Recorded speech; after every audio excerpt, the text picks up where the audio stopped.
you, the good news is that you're all very, very normal. These are all exactly the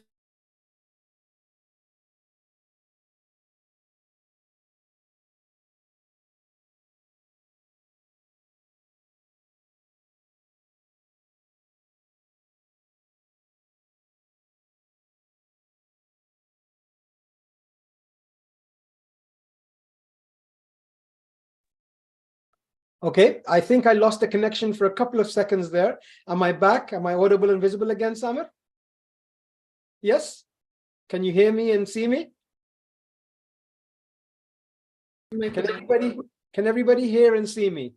Yes. Okay, because on my side, the computer went blank for a couple of seconds. So we're back again. Great. Now I noticed that my screen is not being shared. So I'm just going to share the screen back again. So you should be able to see my presentation. And wow, how exciting. We're actually live on YouTube now as well. So this is great. So I've just asked the question to the class of how you're feeling. And we've got the very, very normal and typical responses of excited, nervous, feeling successful, and confident. Brilliant.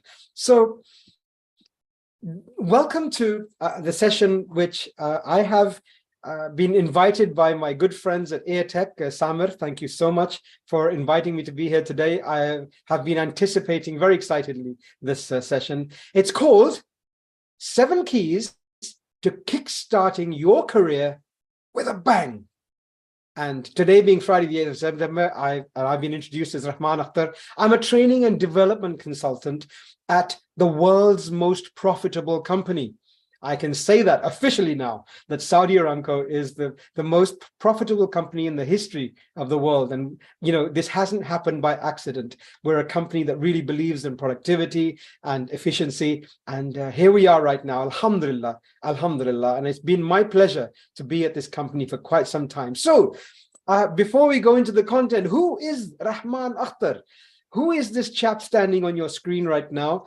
And what right does he have to be running this session today? So let me give you the boring background. I have been at Saudi Aramco now for 22 years. Alhamdulillah, it's been an amazing journey. Actually, I was born in Pakistan. That's where my origin is.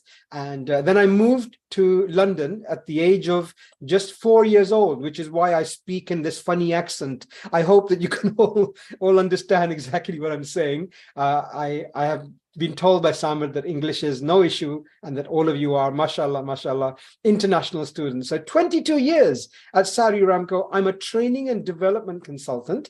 I'm based at the Upstream Professional Development Center, which really is where the core area of Saudi Aramco is, where the oil comes out of the ground and we hire the best professionals.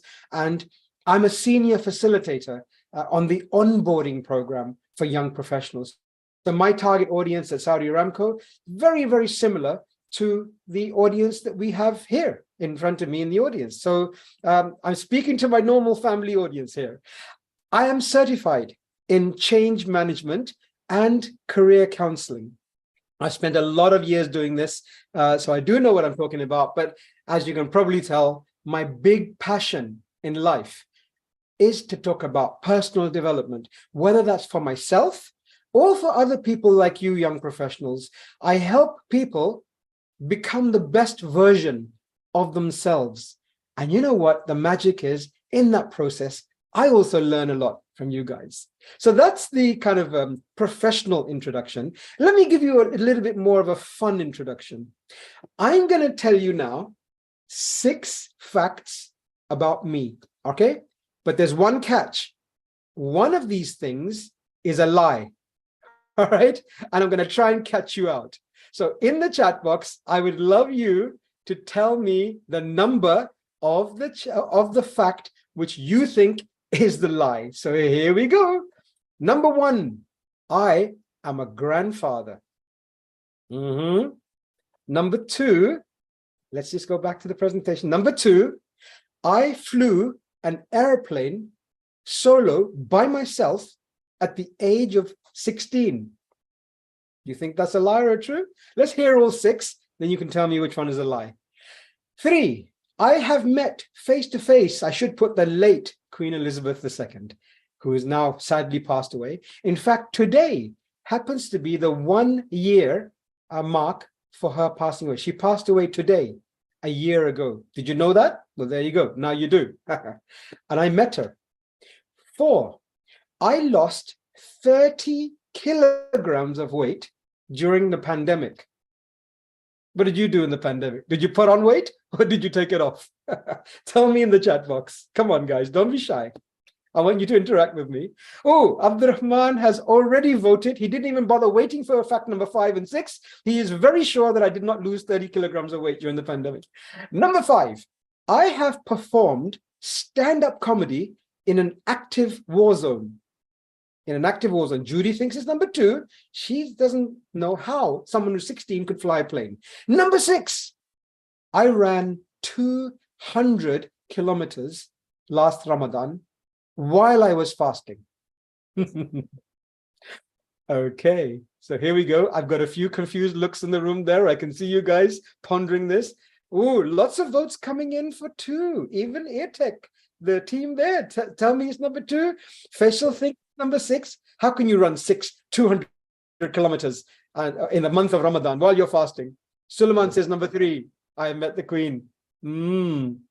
Number 6 for Altaf as well. Gosh, so a nice spread. You know what? I love it when I get different votes, which means that I was able to beat you. Here you go. Number 3. Number 3 is the answer. Suleiman, well done. Suleiman, you are the winner. You got it guessed. I don't think anyone else guessed it. I'm just looking through the chat box. Did anyone else guess that? No. So Suleiman, oh no, Salah. Salah got it as well. There you go. So Salah and Suleiman, the 2 S's, you are the winners. So yes, Alhamdulillah, I have 3 grandsons. 2 live in London and 1 lives right here in Dammam. I'm blessed with 3 grandsons. Yes, I did fly a glider plane at the age of 16. I was crazy about flying. And I didn't meet the Queen, but yes, I did lose 30 kilograms of weight during the pandemic. I have performed stand-up comedy in Afghanistan. I went there in the middle of the active war zone and performed comedy. And yes, I set myself a stretch target last Ramadan to run 200 kilometers, and I did it on a daily basis. The first 10 days of Ramadan, I ran 10 kilometers on 10 consecutive days. So I killed 100 kilometers in the first 10 days, and then I paced myself more slowly in the second part of Ramadan. So there you go. Is anyone impressed by any of that? Can I have a wave if anyone thinks that's cool? I can't see your faces close up, but you know, if we were in a room together, I would be able to tell. But thank you so much. And I'm now you know a little bit more about me, right? You know a little bit more about me, not just the official stuff, but the fun stuff as well. You know, the Queen, mashallah, may God bless her soul. Whenever I went to UK, she always used to send me a WhatsApp. Rahman, when are you going to come and see me at the palace? And I'd say, Queenie, I love you, but you know, I need to spend time with my family next year, inshallah, next year. But now it's never going to come, is it? But maybe King Charles, maybe I'll go and see him. I see a few smiles in the room, and I sure like that one. Good. Thank you for the laugh. But what is life without a laugh? Huh? We still have to stay positive in life. So, ladies and gentlemen, we're here to talk about my suggestions to you. And as I said, I really talk to you as if you are my brothers and sisters, what I would tell my brothers and sisters if they were going into work, or if I was speaking to a younger version of myself. Now, the first thing, there are going to be 7, and I want you all to be taking notes, or at least really listening carefully. Number 1, and this is really important, develop the art of networking and having those crucial conversations. Believe me, every single time I have changed my career or gone to a new job or made a key decision in my life, it's been the result of having that crucial conversation. And you know the funny thing about crucial conversations? You don't realize they're crucial at the time. You realize sometimes weeks, months, or years later, oh my God, that one conversation I had that made me think about this or that led to this in my life. And networking, very, very much misunderstood. Guys and girls, networking is not about taking advantage of the other person. It's not wasta. Everybody know the word wasta? My Saudi brothers and sisters in the audience, I'm sure you're very familiar with the word wasta, right? Using a relationship for your advantage. And there's nothing wrong with that. But networking is often misunderstood. It goes beyond wasta. It goes beyond taking advantage of someone just because you know them. For me, networking is about creating a win-win situation for both of you. And sometimes when I'm networking, I don't just say, hey, John, I'd like this from you, or Khalid, can you do this for me? You know what I sometimes say? Hey, what can I do for you? Or I've seen this thing that's going to enhance the project you're doing. So I approach sometimes a networking situation with what I can do for the person. So this is the first thing you need to note about networking, ladies and gentlemen. You should be writing this down or making a mental note or on your phone somewhere, that networking is a two-way relationship. And it's sometimes about what you can do for the person, because down the road, that person will then want to help you. And you don't always know in advance that that was a crucial conversation. I'll give you an example. I was working in the UK for Cable and Wireless, which is a huge American company. I was in their IT help desk back, gosh, a couple of decades ago. I was offered the position of head of training, which for me was a huge promotion. And they gave me a much, much nicer salary to go with that. And I thought, wow, what a great opportunity so early in my career that I'm going to be head of IT training for this part. But then, just as I was about to accept that role, I had a conversation, which at the time, I didn't know how crucial that conversation was. My friend, he said, Rahman, have you heard of SAP? And I said, what's SAP? He said, this is the next best thing. SAP consultants are in amazing careers, and you should learn. You should find out more about it. And you know what? Because of that conversation, my friend, I did. And I honestly found that SAP consultants were earning great salaries and having great career prospects. So surprisingly to myself, I refused the job of head of training. That led to a series of events that got me to Saudi Arabia to work for the world's most amazing company. Had I accepted the head of training, I wouldn't be where I am here right now. I took a risk and I took a lower paying job to get into the world of SAP. So can you see, tell me in the chat box, can you see how that one crucial conversation changed the trajectory of my life? Who sees that? And who disagrees that conversations cannot lead to amazing things in your life? Any thoughts, any comments anybody's got? Please feel free, because I love to do face-to-face training, and when I'm online, I want to feel your energy as well. So always, I will keep an eye on the chat box so we can keep this going. But having those crucial conversations. So please, my message to you, ladies and gentlemen, is to give networking a lot of thought. Now, where can you network? How can you network? Thank you, Abdurrahman. You are saying that small decisions matter, because these small decisions then amplify in the future, right? And I was 3 steps away from coming to Saudi Arabia when I took that one crucial decision, because I got trained in SAP and I actually got headhunted by another company, GlaxoSmithKline, which is the world's largest pharmaceutical company. And then I came to Saudi Arabia. So wonderful, right? So where can you network? Nowadays, ladies and gentlemen, the opportunities are amazing. LinkedIn, Instagram, face-to-face, your training environment. There's so many opportunities, and it's become so much easier to network. And at the end of this session, I'm going to give all of you the opportunity to link with me on Instagram and on LinkedIn. I thank you for the people like Maha, I think, who have already reached out to me. I've connected with you on LinkedIn at the beginning of this session. So thank you for that. Number 2, this is a big one. I hope you guys are listening. Seek mentors.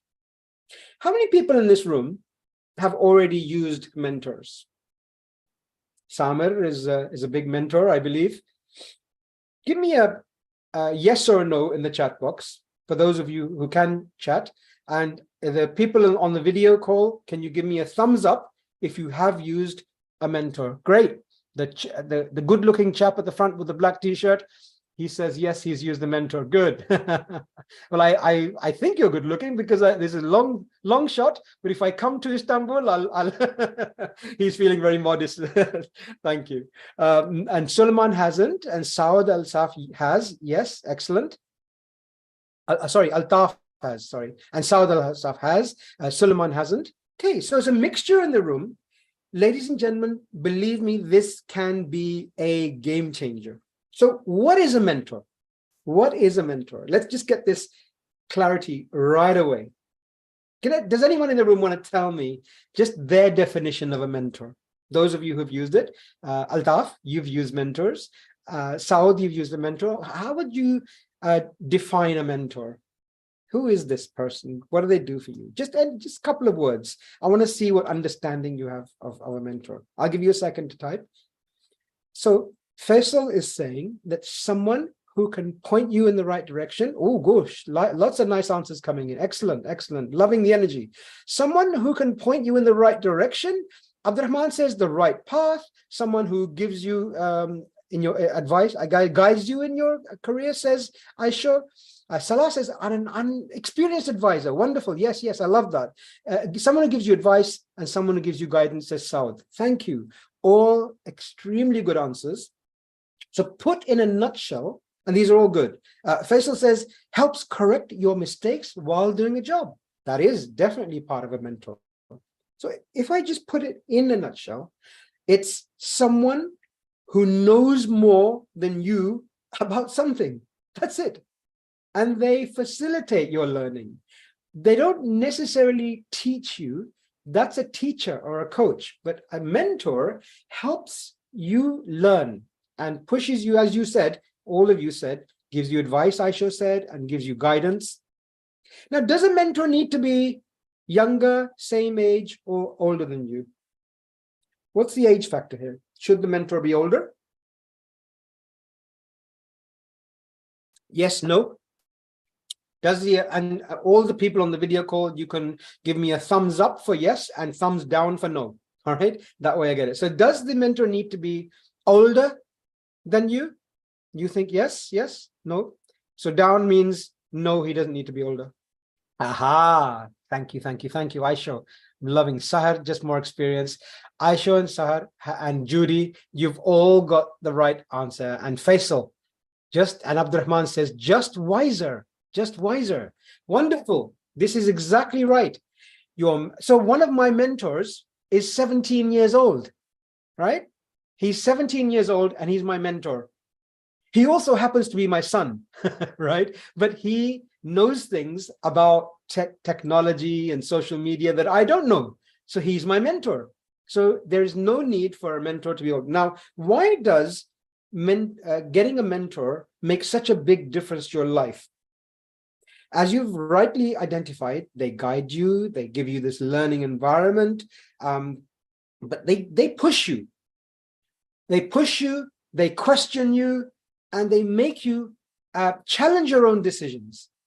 So my humble advice, the second piece of advice I want to give you, as you make your way in life, 'cause I really want to wish you the best with your future careers, but the second step you can take is to seek out good mentors.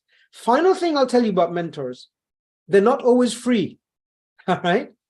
Mentors can be free of charge, people you find around you who mentor you.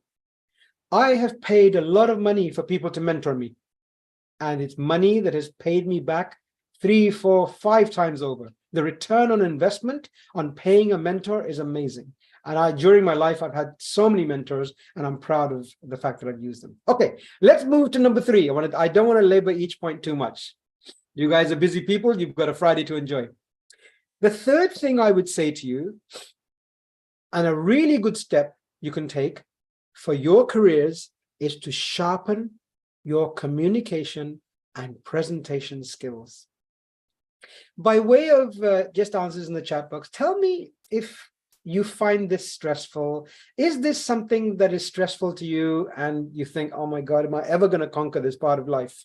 Do you get nervous just before making a presentation? Just type a yes or any response to me, any ideas, or say no if you're confident.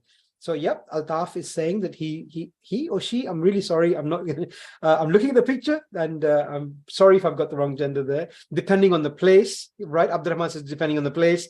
I generally enjoy presentations. That's really good to know, Judy. I also, from a very young age, I really enjoyed presentations and I love them. They're my passion. So Judy says yes, and I enjoy presentations, Muhammad Abdurrahman. That's really brilliant. I've learned from the best, which includes the likes of Mr. Rahman Akhtar, MT. Thank you. That's very kind of you to say so. And Lean says that really it depends on the audience. These are very, very good comments, because you're right. So sometimes when you're talking to an audience which you have a lot of affinity with, it can be a lot more comfortable. But let's say you're presenting to VPs and senior VPs and CEOs in your company. Then it gets scary, right? And Suleiman says that at first it's stressful, but then you get used to it. Absolutely. And yes, Abdurrahman is agreeing with him. So you're absolutely right. And this leads me very beautifully onto the first piece of advice I would like to give you about sharpening your communication skills and your presentation skills. It's all about stage time. Stage time. What do I mean by this? When you get an opportunity to present, never, ever turn it down. Never say no, because that practice, ladies and gentlemen, is what gets you that learning opportunity, right? As Suleiman has said, that it can be stressful at the beginning, but the more you do, the more you practice. I have done, I would say in my lifetime, I did my very first presentation at the age of 11, right? So a very, very tender age. And I would say I've done over 2,000 plus presentations in my life. That's just pulling a figure out of the air. And I still learn. Even from this presentation, I'm going to learn about myself, and I'm going to learn something new about myself. So presentation skills and communication skills is a mountain that you never quite get to the top of. And that's what makes it so exciting. So never turn down an opportunity. I know a lot of people get scared, right? And we're going to cover that in another point. But people get very frightened and nervous. I'm going to tell you something, a way of thinking that's going to kill your nerves, inshallah. All right. There is no winning or losing. There's just winning and learning. So get this word out of your mind. All right. So MT, you have to leave, but no problem at all. Thank you so much. Yes, my good brother, Mohammed Tayyib from Aramco. But thank you so much. And thank you for your energy and enthusiasm as well. I really appreciate you joining us, but you have to go because you're in a rush. So no problem at all. Thank you for joining us. No losing. It's winning or learning. So I would like you to increase your communication skills and to learn and watch good communicators. That's another way of doing it. So has that been helpful? Are there any comments that you would give? Any issues you have with presentations that I can maybe help you with? Any bigger questions? Because the idea of this session is that I'd like to see what demand there is on each of the slides, and I will then happily run separate sessions on this. I could talk all day about presentation and communication. It's my area of passion. Okay, good. So everyone seems to be in agreement. We're going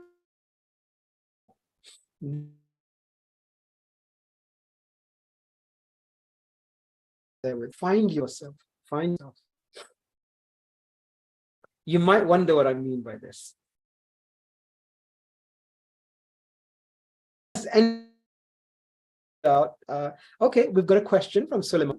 How to increase presentation skills without an we're going point. Great question. I feel that your real learning comes from when you are standing in front of an audience, Suleiman. That's really when you learn most.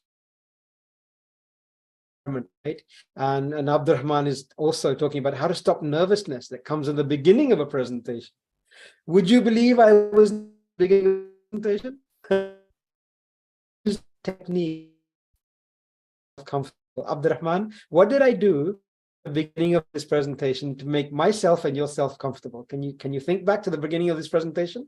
And Suleiman, I'm still with your question, because yes, you can practice and definitely increase your presentation skills. One would present in TEDx talks, for example, mirror, all right? People in your house might think you've gone crazy, but yes, talking in the mirror is presenting and practicing, but I would still say that your main learning happens when you are in front of that audience. So back to Abdurrahman.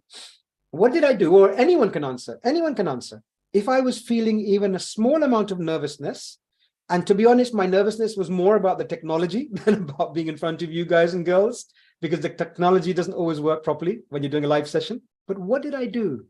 Think back to the beginning of my session.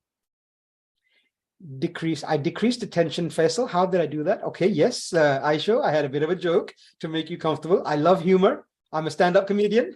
So that's what I love doing, watching and performing. So yes, I used light humor to decrease the tension, as Faisal says. I also did one more thing. Did I start presenting straight away? Did I go to my first slide? Or did I interact with you?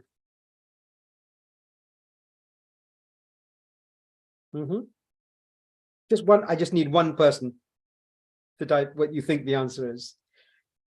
Yeah, I gave you a fact and a lie, Suleiman. So I found a way of having a fun interaction with you so that we engaged together. And that wasn't just to make you feel comfortable, it was to make me feel comfortable as well. All right. So definitely some great, nice points coming out of that one. So let's go back to finding yourself. What I mean by this is, and it's something that causes young people a lot of stress, and I want to de-stress you, not distress, de-stress. Many people do not find where they are in life until they've been through a few experiences. And I hear a lot of young people saying, you know what, Rahman, I don't know what I want to do in life. And believe me, I know where you're coming from with this, because I come from a Pakistani background, and in a Pakistani household, tell me if you can identify with this. Your father, when you're going to go to university, says something like, Rahman, you have three choices: doctor, engineer, or failure, right? How many people were given those three choices by their parents? And I chose engineering because I thought, yeah, exactly. I see a few hands going up. So I did mechanical engineering at the City University in London for miserable years, but alhamdulillah, I passed the degree. And years and years later, I thank my father, because if I didn't have that degree, I wouldn't be in my current job. But it's not the degree I would have done. So I did it for my dad. And I finished my degree, and that day I stopped becoming a mechanical engineer. On the day of my degree finishing, I gave the degree to my dad, say, I hope you're happy with your mechanical engineering degree. Now, please allow me to go and do what I want to do in life. And I figured that I'm more of a people person. I love the field of training and performance and entertainment, and that's where I followed my passion. So finding yourself, though, takes time, it takes effort, it takes going through discomfort zones and experiencing things. So please, my dear brothers and sisters, don't let this be a source of tension in your lives, because guess what? I'm towards the end of my career. I can tell you a secret. Don't tell everybody. Life works out in the end. There is no problem that's going to beat you. Allah never gives you more than you can bear. You know this from the Quran, right? Allah never throws more tension on you than you can possibly bear. So we as humans get very stressed about little things that happen in our life. And believe me, I've had many, many stresses in my life, but definitely it's something that you have to keep in mind. Abdurrahman is saying, I'm kind of worried taking the wrong career path. Absolutely. Don't we all? Don't we all? But Abdurrahman, here's the thing. Your career path you take at the beginning, there used to be a time in our fathers and parents' generation where the job you did at the beginning was the job you did for your whole life, and then you retired. Nowadays, the whole job scene is very, very different, and jobs are much, much more mobile. Take me as an example. Mechanical engineering, I gave that up right from the start. I have worked in so many different roles, but each and every role taught me more about me and pushed me more towards the target area where I want to go. So Abdurrahman, if you feel that you're in the wrong path right now, it's okay, because you're in a learning zone right now. and job mobility is there. And I know with me, for example, I did a whole degree. I did a whole wrong degree, but then I moved my career path in the other direction. That's where networking will come in handy. It's where you have to be resilient and you have to know that the future will work out. All right. So I want you to focus on this. I found myself in my 30s, I believe, in my 30s. Now, you, ladies and gentlemen, on this call are younger than that. And if I can do it in my 30s, think of the people who started their businesses or their ventures at very, very late ages. Colonel Sanders of Kentucky Fried Chicken. How old was he when he founded KFC? I believe he was in his 70s. Anthony Hopkins, the actor, the A-list Hollywood actor, I think he was in his mid-50s when he did his very, very first movie. So you, ladies and gentlemen, have got no worry about following the wrong path at the moment. My number 5 piece of advice to you, so hopefully you've made a note of all these, is to develop a growth mindset. What do I mean by this? Has anybody heard of the difference between a growth mindset and a fixed mindset? Let me put it in a nutshell for you. Someone with a fixed mindset, you can tell from their vocabulary. Yes, Abdurrahman, open mindset. Yes, a growth is an open mindset, but open to what? What do you think it's open to? The kind of vocabulary, someone who's got a fixed mindset. Yes, Ali, the change, they're open to change. That's one of the traits. Improvement, experiences, lean. Abdurrahman says, welcome improvements. 100%, 100%. Really appreciating the interaction here. Someone who has a fixed mindset says things like, I can't do this. Suleiman says, accepting compliment. That's a very good trait of a growth mindset, absolutely. So welcoming change, welcoming improvements, accepting compliments. So a fixed mindset believes that you are born with skills and you cannot take them on. So with someone who's a fixed mindset, often you hear them saying, you know what, this spreadsheet is too complicated for me, or I can't do presentations. I really feel, no, I'm nervous, I can't do them. They use negative language like I can't, I won't, I don't do this, I'll never be able to do this. Whereas someone with a growth mindset, faced with exactly the same challenge, says, you know what, I'm going to learn how to do this. I got this. It might take me a while, but I'm going to learn. And alhamdulillah, I've had a growth mindset, possibilities, open to possibilities, Saud says. Absolutely. Because those possibilities are around us all the time. How many people walk past a fantastic idea? 10 people walk past the same point where there's a fantastic business opportunity, but that's one person who says, you know what, I'm going to turn this into a business, and becomes a disruptor. How many disruptor businesses and entrepreneurs have happened in the last few years? Ride sharing, technology, apps. How did we used to get a taxi in the good old days? Go in the street and put your hand up. Now we get our phone and we go to Uber or Careem. I don't know if you have that. Do you have that in Istanbul? Do you have Uber and Careem? I'm sure you do. Or another app maybe. But you look how technology has disrupted us. It took someone with a growth mindset to see that idea and to make it happen. So look at yourself, look at your language, look at how you approach a new opportunity, a new learning opportunity, and think to yourself, have I got a growth mindset or a fixed mindset? And the good news is it's quite possible to switch.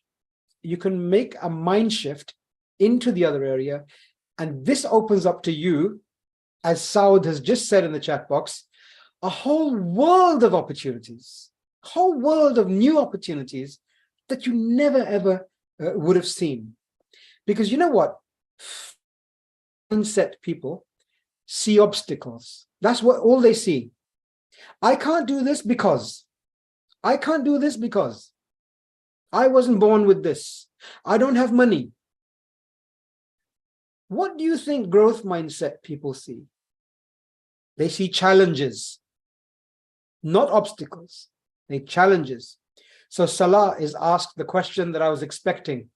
How can you change fixed mindset to a growth mindset. And Abdurrahman is saying also something very incisive, sometimes negative comments drag me back. I will answer each of those questions because these are excellent. So the first one is more difficult, Salah, but it is doable because we are victims of our own personalities. And we've got a very nice suggestion there from Suleiman that reading the right books, increasing your mindset can actually help. So it's got to be an external influence. Yeah. External influences change you. And so we have to stop listening to our inner voice. That's the first piece of advice I would give you, Salah. We are victims of our background, our mentality, maybe even family and parents and relatives who keep telling you, don't do this. You can't do this. No, don't worry. You're not good enough for this. So we listen to these voices. So the first answer I can give you, Salah, is in very short, stop listening to your internal voice and to others who drag you down. And I think that kind of answers the other question as well. That sometimes comments drag me down. Abdurrahman, you literally have to block them out. Because your mind is your best friend. And if you can control your mind, believe me, you can control your life. And I know it's not easy. I know absolutely it's not easy. And later in this presentation, in a few minutes, I'm going to tell you about something amazing I achieved. I achieved something, alhamdulillah, amazing. And I did it by first fixing my mind. And you'll see a real life example, right? I'll see a real life example. So I hope that's kind of brought that into light. And I see a lot of interest in this area. So we could perhaps, Samir, we could perhaps run a little session on this and go deeper into this. I would be happy to. So number 6, Billy, you remember I'm going to tell you 7 things. So we are on number 6 right now. Learn to speak up. Learn to speak up. Let's have a think about this. How many of you in the audience, and you don't have to put your hands up or answer, but it's just a rhetorical question. How many of you are young people at the moment, just maybe finishing university or just graduated, looking forward to starting your first job, and you feel that, will people want to listen to me in a meeting, little old me? Will my opinion matter? And I'm surrounded by all these experienced engineers and around me. I work in a company of 70,000 people.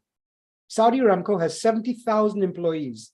And by the way, we're expanding at the moment. We're taking a lot more employees. More on that later. So when you join a company as a fresh graduate in a company like Saudi Aramco, I'm sure you'd be very overwhelmed and nervous. How will I ever make my mark? All these engineers, all these people who've been here 20 years and plus, like Rahman, how can I be as confident as he is now? But I was also at the beginning of my career at one point.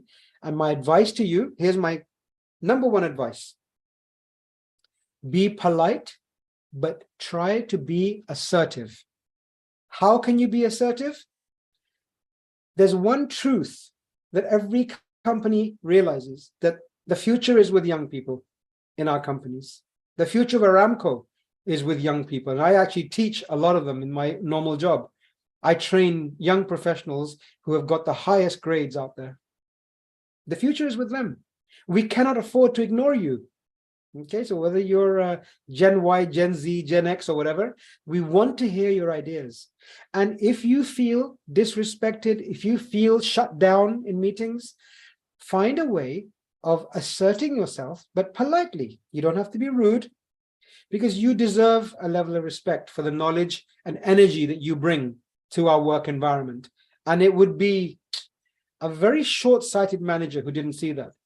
Now, let me tackle one topic which I guess could be a little controversial. What if you were being abused? So Abdurrahman says that sometimes over-speaking is bad. So it would really depend on your definition of over-speaking. And yes, there are situations where it's better just to listen. Allah gave us 2 ears and 1 mouth. He must have had good reason for that. So there are times when it's better to sit back and listen, soak in information, and to speak very carefully. So I'm not talking about over-speaking. I am talking about people who, when they should be speaking, they feel nervous and they don't speak. So we have sometimes uncomfortable situations in the work environment where you feel that your supervisor, your leader is I'll use the strong word, abusing his relationship.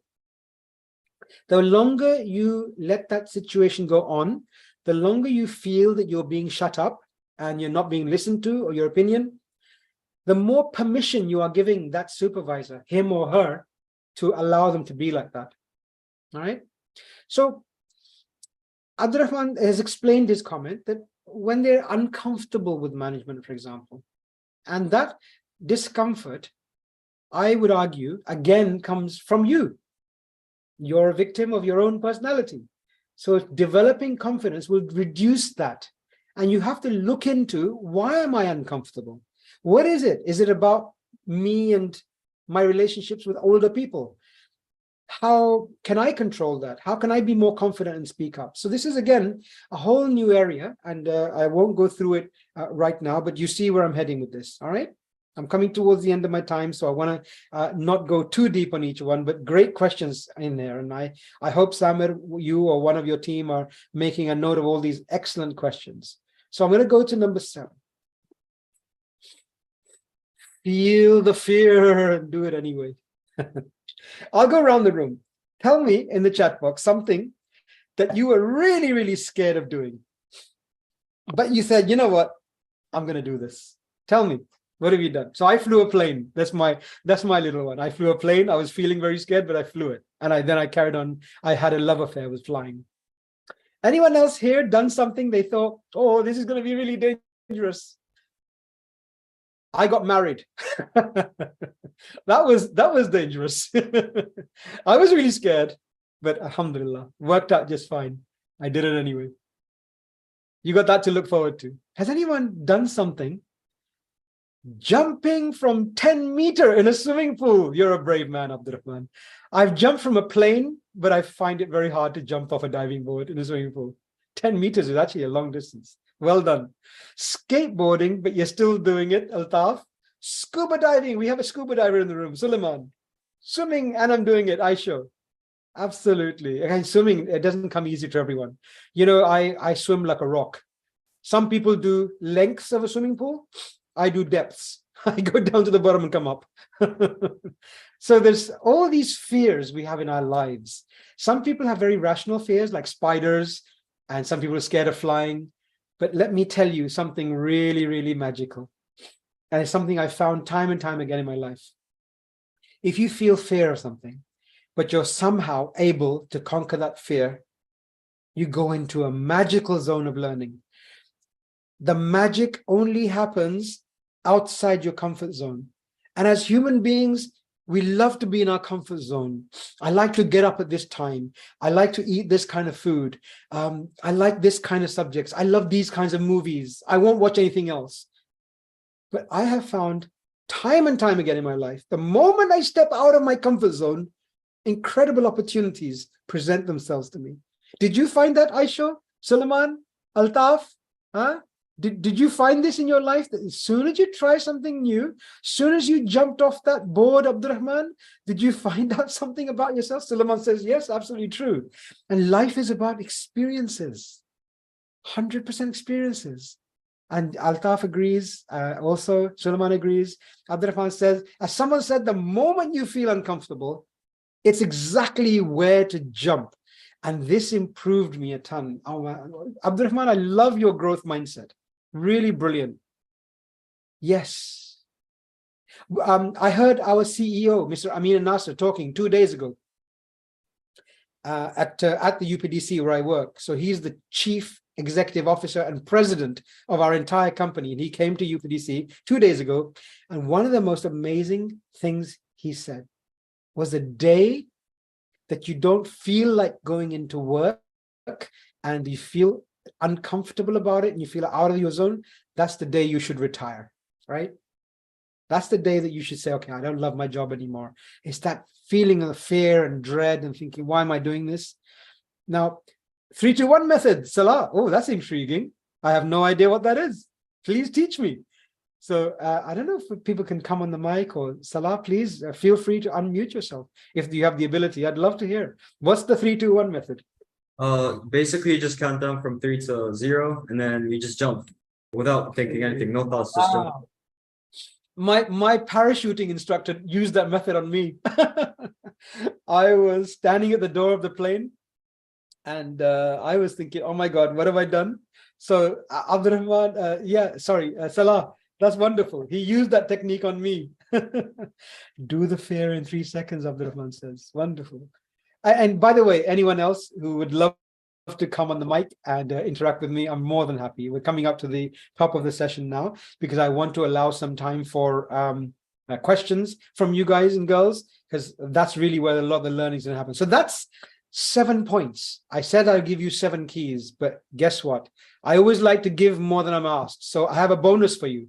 I have a little bonus. Let's try and get the next slide.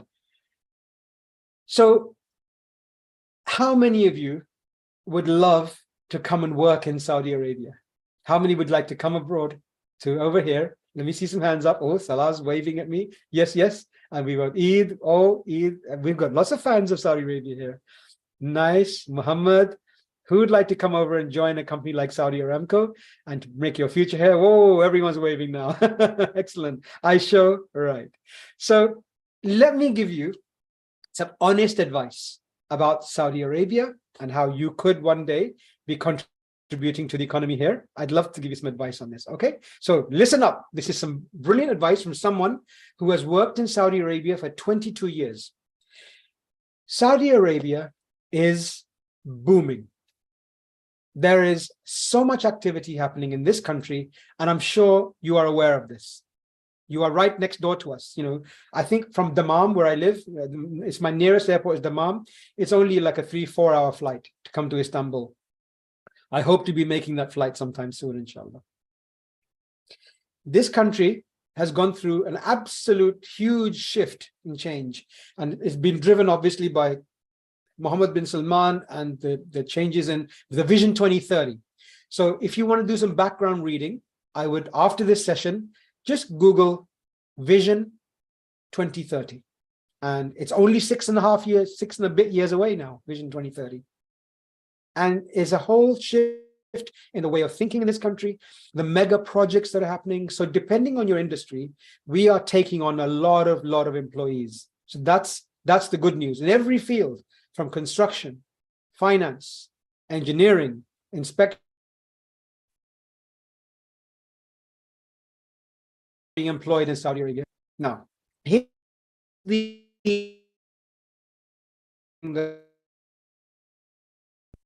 when expatriate jobs, when there are non-Saudis being employed in Saudi Arabia, it's more.